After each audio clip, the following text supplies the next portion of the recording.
Oh my god, Netflix, what the fuck is wrong with you? This is too often to be a coincidence at this point. We get it, your ADHD won't allow you to just stick to one genre and make it work properly. You have to cut off a sprint runner's legs and glue him to a spaniel because you think it'll make him run faster. Every time I see the word comedy on Netflix, my first assumption is, what's going to trample all over the laughs this time?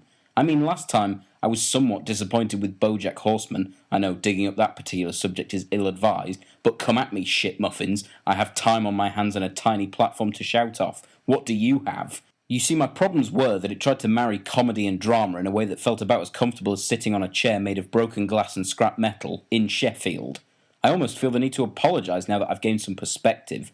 At least the two disparate genres felt good in their own right, hence the frustration when one shat on the other.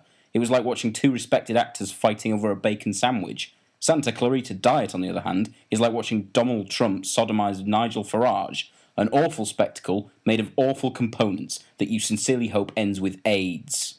A normal American family... Actually, I'm going to say this next bit the way I think it was intended to be said. A normal American family are living the good life until one day a mysterious curse turns the mother into a monster with a craving for human flesh. What wacky misadventures will this quirky bunch get up to? Ha ha ha, I wish I was dead.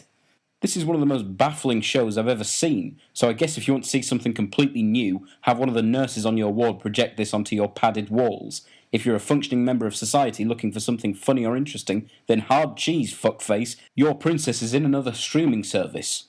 But this show was so baffling that I looked up other reviews in an attempt to find someone who actually thought this had been a good idea. And what do you know, here I am in the minority again. God, it's hard being a straight white man in an English-speaking country.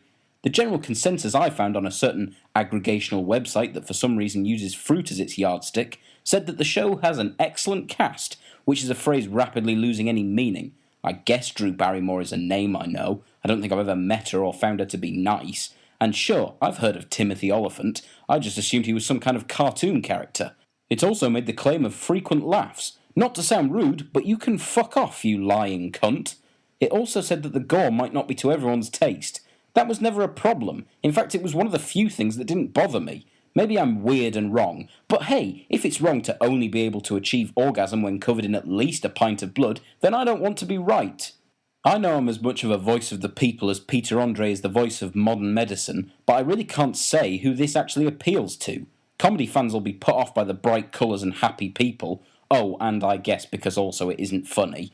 And the kind of person who loudly laughs for 25 minutes at the word bazinga will be scared off by the copious amounts of blood and swearing. Oh yes, swearing. I should mention that because there is a fuckload of that. Too much, really. It's like listening to a footballer say all the words they know.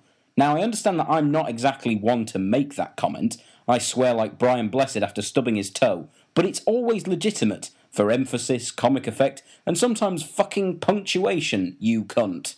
Every review I saw also made a special mention of Drew Barrymore. Not a single mention of the only person who says anything funny at all.